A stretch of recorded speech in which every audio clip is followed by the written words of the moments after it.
Now that Egghead is about to conclude, and with the Straw Hat saying sail to Elbaph, I want to go over some of my favorite theories right now. Some of the theories that are buzzing in my head right now. Because Egghead left a lot for us to unpack. Like, it gave us a lot of lore drops, some really huge. So I wanted to go over some of these theories and give my perspective on them. Yeah, these are not my theories. These are theories I've been seeing on Reddit and on YouTube. But I like these theories, but I also want to give my perspective on what I think about them and do some theorizing in this video. So let's start with the first one here. Emu the Immortal. I'm pretty sure this theory is 95 to 97% confirmed. Like, the way Emo talks about the Void Century, as well as when he talks about characters like Vivi's ancestor Lily and Joy Boy, he speaks as if he like really actually met them, as if he like met them in person. So I think Emo and the Five Elders must have been alive during the Void Century, based on the way they just talk about that time period. And also, another thing to note: the way Emu reacted to that hockey burst from that robot giant Emmett. The way he reacted to it, he said "Joy Boy."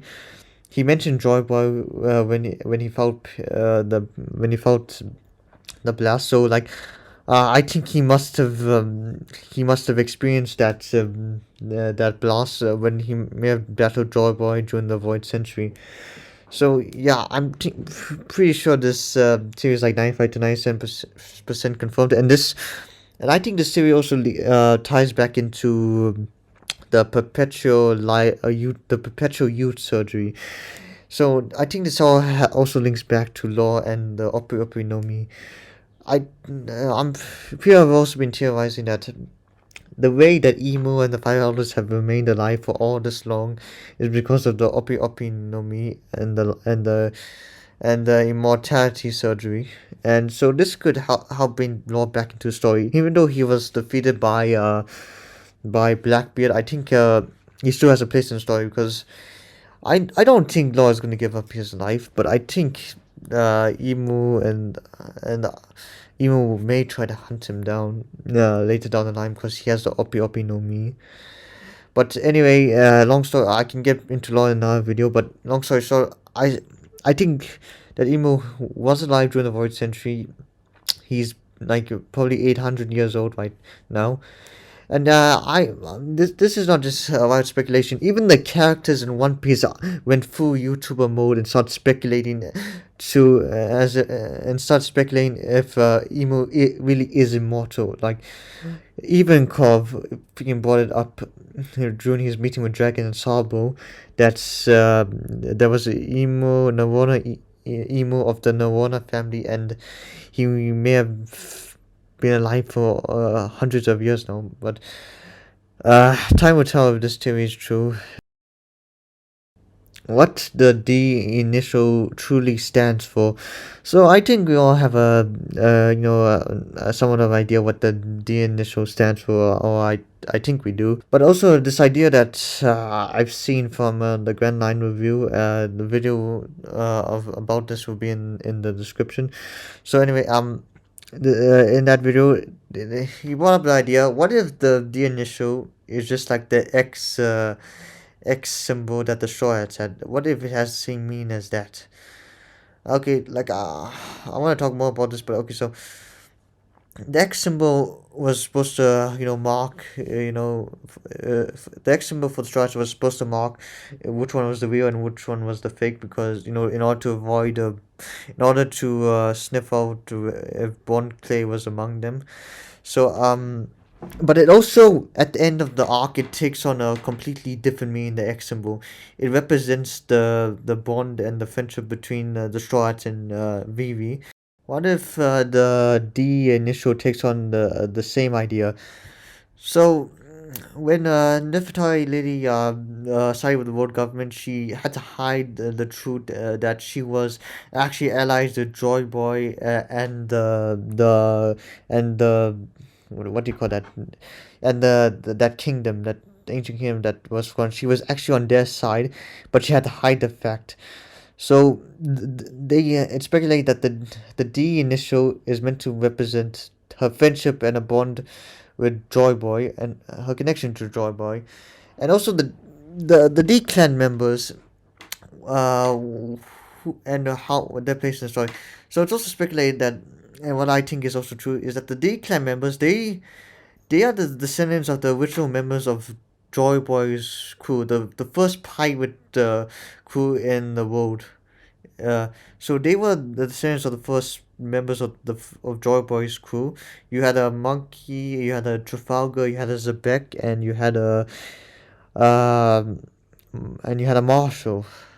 So yeah, that's what's speculated, and I think it's also true. But also, the D initial is supposed to represent the bond and connection between them, and the friendship that still remains to this day. Because the clan members all seem to have like a similar ideals. The ideals that they want to fight for freedom and for personal and individual liberty.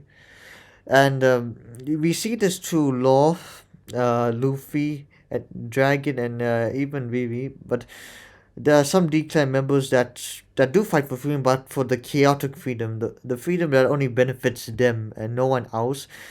The more selfish freedom, and we see that through Blackbeard. He represents this chaotic freedom, and possibly Zebek also, but we don't know much about him yet. So when Vegapunk was saying that there may have been a traitor amongst that there was a traitor amongst the D clan members, he could have been referring to the Zebek or Teach, man, because they represent the polar opposite of what Luffy believes. He believes in personal liberty and freedom, all that, but he also believes in helping others against when others against helping others and fighting against those who abuse freedom and who constrain others for their own selfish needs. So yeah, that's where Teach and possibly Zebeka differ from other D clan members. So yeah, but in short, the D initial, I also the D initial, what it could represent. I don't think the initial like stands for like a middle name or anything, like not Davy. I seen that too. I don't think it stands for a name like Davy, but uh, I think it does stand. It's actually a symbol for when you turn it upside down. The D letter, you get a smile. You put two dots above it, and you get a smile, a gigantic smile, which pretty much aligns with the all the D clan members. Most of them, when they die, they go out with a smile, just like Goldie Roger and just like Ace. So yeah, this is pretty solitary, and it's one of my favorites. Okay, so Dragon's connection to Akainu. So now that it's been confirmed that Dragon was indeed a part of the Marines, I wholeheartedly believe that this strengthens the connection between him and Akainu, and this adds to the theory that they possibly had there was possibly a relationship between the two, like a brother in arms relationship. Back in Marineford, there were already red flags. Back in Marineford, Sakazuki kept calling Luffy Dragon's son. He didn't even call Luffy by his first name. He kept calling Dragon's son as he was trying to like kill him on the battlefield during the Paramount War. Like this was rather strange because he didn't do the same for Ace. Like he didn't call Ace like Goldie Roger's son. Like he hates pirates. Like you'd think he'd call Ace the same thing, but like he kept calling Luffy Dragon's son. Like I get why the world government would hate Dragon because he's a revolutionary and all that, but like I don't think it would make sense for Sakazuki because he's more primarily focused on trying to go after pirates and all that, and also like Okay, and also he doesn't have like a really good relationship with the world government, like from what we seen. Like he's arguing with the five elders over how they're doing things, and so like I don't think he would hate Dragon because of that, because Dragon is going after the world government, not mainly not primarily the Marines. The Marines are in his way, but he's mainly focused on trying to take down the world government. I don't think that's why Sakatsuki hates him. Like you think he hate the king of the king of the pirates more because he's the king of the pirates obviously, but you know what? I think yeah, I think there genuinely was a connection between two because both of them are the same age, so it's a possibility that both of them were in the Marines during that time, and also that what adds to this whole Dragon and Aka Inu connection is that before Sengoku announced to the world that Luffy was indeed Dragon's son. Before that, when Luffy just arrived on Marineford with Crocodile and Buggy, when the Paramount War was like about to start, I think it always started, I can't remember.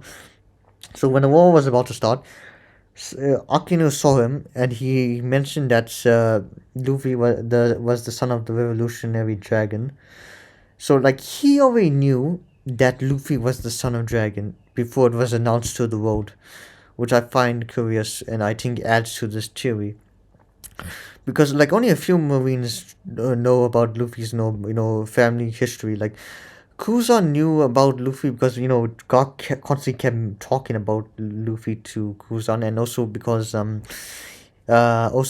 Monkey D, in the name it, and Monkey D Luffy and Monkey D Garp, it doesn't like it doesn't like take it doesn't take like Einstein to figure that out that both of them are related in some way, but like to the world, to the outside world before Sengoku announced the um, Dragon's connection to Garp and Luffy. People only knew Dragon as the revolutionary dragon. That was it. They didn't know about his like first last name. I guess they didn't know about his last name, Monkey D. Dragon. They didn't know that was his full name. They only knew him as Dragon the Revolutionary. So it's interesting that Akainu knew that Dragon was related to Luffy and related to Garp before the entire world knew that. Just like Kuzan. I think Kuzan may have known about Dragon, but he was like younger than both him and Akainu, so he was still like a young marine. While Dragon and Akainu must have had higher ranks during that time. But like Kuzan knew about Garp's son, but he didn't. I think he didn't know him by name probably, but he did know about Luffy, and because and it doesn't take like Einstein to figure that out. But for like Dragon, the world didn't know his full name, but somehow Akainu did. So he has something to think about. That's my theory here, and I just really want to see these two interact because I think there's so much more going on here between these two than just. Than just like Akino just randomly hating Luffy because he's the son of a revolutionary. There's more to this, and I have a gut feeling we'll be seeing Dragon taking on Akino soon. I'll just you wait. Vivi will be the last member of the Straw Hat Pirates. So I know some people in the comments will like say no, Vivi's too weak. She just dragged that group down, all that jazz. But like I still believe that even though we got Jinbei, after a while, he became a member of the crew. I still believe that there's still room for one more crewmate, and I think it's gonna be Vivi because that X mark on their arms, it has to come back. I'm telling you, it has to come back. It's not just there to say like they're friends and all that, but it represents that Vivi is Nakama. She is important to the crew. She is one of them. She spent time with it. She was basically like the sixth crew member, like the first crew member that the Straws had when they first entered the Grand Line. She was the first crew member. Then came Chopper, but then she left. But I still believe that she is going to come back to the crew because she is important to the story right now. Freaking Emo now like has like some creepy obsession with her, like some really really creepy obsession with her, and he wants her. in I think like in a messed up like romantic sense. Let's not go deep into that because she. So like anyway, emo wants Vivi. I think it's gonna go like after her and like capture her. So what I think is gonna happen, like there's been like speculation. Also, there's been some evidence that no, there's this talk about like marriage surrounding Vivi. Like her father was talking about getting her suitors, and she said she didn't want to get married. And also there was like that cover story by one of Oda's editors of Vivi like training with some cats for marriage. So the topic of marriage is surrounding Vivi right now. So right now, Emo, what I think the possibility here, Emo is may try to capture Vivi and like force her to marry him, like in a very messed up way, like freaking absolute messed up way here. So anyway, Emo will try to force Vivi to marry her. You know what he could actually do as leverage if she doesn't want to marry him. Like he made trauma at first. You know what he could do? He could like threaten to blow up her hammer with the Romanian mother flame that he has. He has an ancient weapon. He has a mother flame from York. He could easily blow up Alabaster, and yeah, say goodbye to the kingdom and its people. So he could use that as leverage, to make Phoebe marry him. So that could also give an incentive for the Strats to actually save her this time, like a whole cake island incident, but this time at Mary Joa.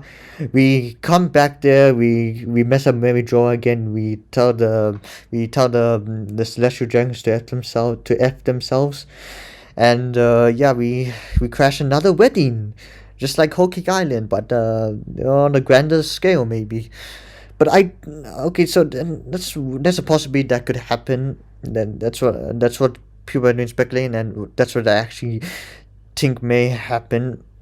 There may be like this wedding that the Shreds had to crash in Major, and they have to save Vivi. And I wholeheartedly believe that Vivi will be the last man of the Shreds. She has to be. She has stakes in this now that she's been revealed to be a declan member, and her ancestor has something to do with the One Piece and the Void Century. Her ancestor are connected to all of this. So why not bring her along on the final journey to Laugh Tale to find the One Piece? It would make sense, man.